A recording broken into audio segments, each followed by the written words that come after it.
Community खतरे में है, हमारी ज़मीन खतरे में है। अच्छा, खतरा का ये मतलब नहीं होता कि उनका गला काट दिया जाओ, लेकिन अगर नेक्स्ट जनरेशन अपना भाषा नहीं बोले, नेक्स्ट जनरेशन अगर अपना कल्चर नहीं समझे, नेक्स्ट जनरेशन अगर अपने इतिहास को भूल ले, तो क्या है ये? तो हम अपने कल्चर को, कम्युनिटी को, अपनी ज़मीन को, अपने वे ऑफ लाइफ को प्रोटेक्ट करना चाहते हैं। और मुझे नहीं लगता कि स्टेट गवर्नमेंट के पास इतना पावर है कि ये हमें कर सके।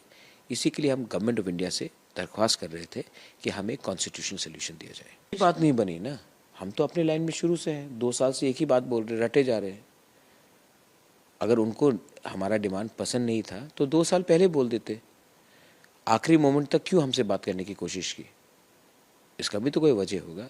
मैं तो 2 साल से एक ही लाइन बोला जा रहा हूँ, उनको तो मालूम था हमारा डिमांड क्या है।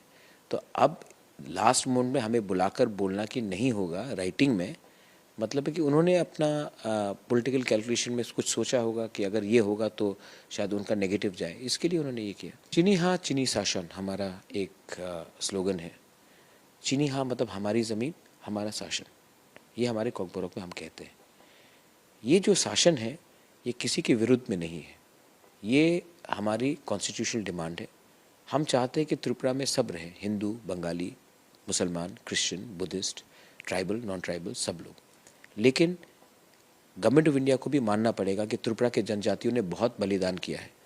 आज नागालैंड में किसी को नहीं रखा गया बाहर से, बांग्लादेश से, मिजोरम में नहीं रखा गया, मेघालय में नहीं रखा गया, अरुणाचल में नहीं रखा गया, त्रिपुरा ने रखा।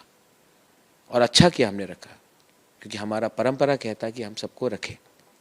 लेकिन अब अगर बांग्लादेश में आने वाले दिन में फिर से कुछ प्रॉब्लम हो और फिर से आप मणिपुर, नागालैंड, मेघालय, मिजोरम और दूसरे राज्यों को एग्जेम्प्ट करेंगे और त्रिपुरा को बोलेंगे फिर से करो, तो त्रिपुरा का बंगाली और ट्राइबल दोनों कहेगा कि ये नाइंसाफ़ी है।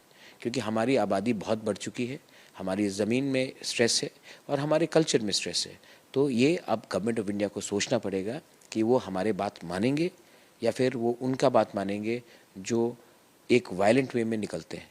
क्योंकि हम पीसफुल हैं, हम डेमोक्रेटिक हैं, हमने आज तक बंदूक नहीं उठाया है।